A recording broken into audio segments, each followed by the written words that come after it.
John chapter 19. Then Pilate took Jesus and had him flogged.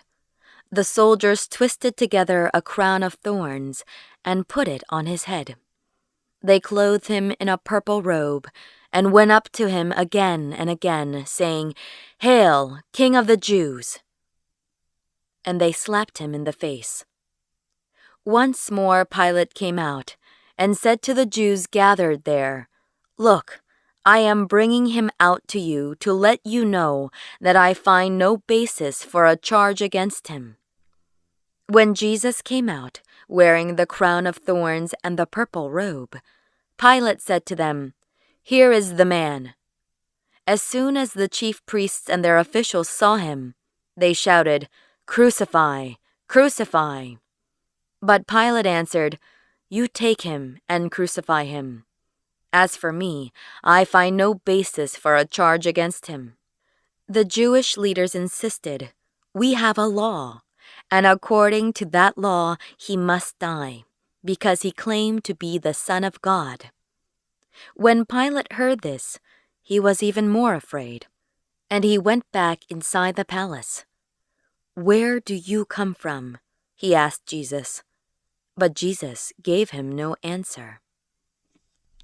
"Do you refuse to speak to me?" Pilate said.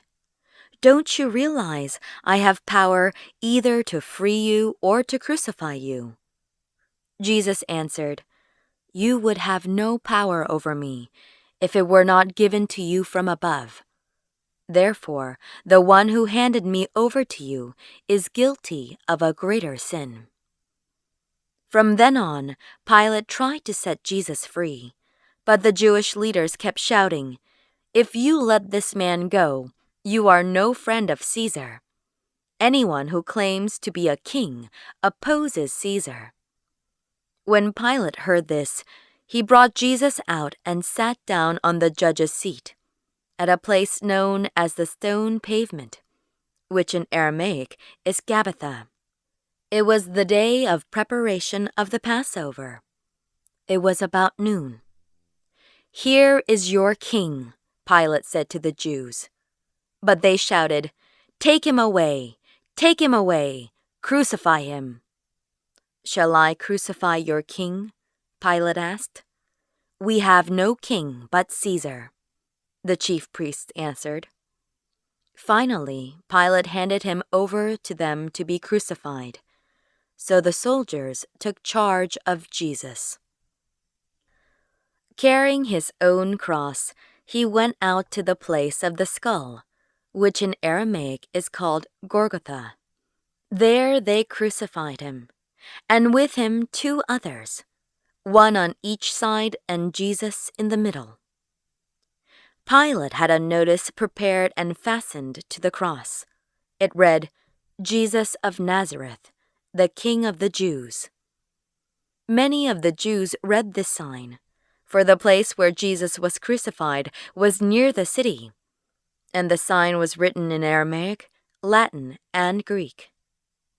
The chief priests of the Jews protested to Pilate, "Do not write the King of the Jews, but that this man claimed to be the King of the Jews." Pilate answered, "What I have written, I have written."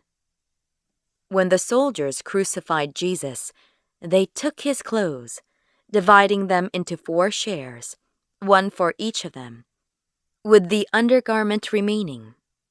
This garment was seamless, woven in one piece from top to bottom. "Let's not tear it," they said to one another. "Let's decide by lot who will get it." This happened that the scripture might be fulfilled, that said, "They divided my clothes among them, and cast lots for my garment." So this is what the soldiers did. Near the cross of Jesus stood his mother's sister, Mary, the wife of Clopas, and Mary Magdalene. When Jesus saw his mother there, and the disciple whom he loved standing nearby, he said to her, "Woman, here is your son," and to the disciple, "Here is your mother." From that time on, this disciple took her into his home. Later, knowing that everything had now been finished, and so that Scripture would be fulfilled, Jesus said, "I am thirsty." A jar of wine vinegar was there, so they soaked a sponge in it, put the sponge on a stalk of the hyssop plant, and lifted it to Jesus' lips. When he had received the drink, Jesus said, "It is finished." With that, he bowed his head and gave up his spirit. Now it was the day of preparation, and the next day was to be a special Sabbath. Because the Jewish leaders did not want the bodies left on the crosses during the Sabbath, they asked Pilate to have the legs broken and the bodies taken down. The soldiers, therefore, came and broke the legs of the first man who had been crucified with Jesus, and then those of the other.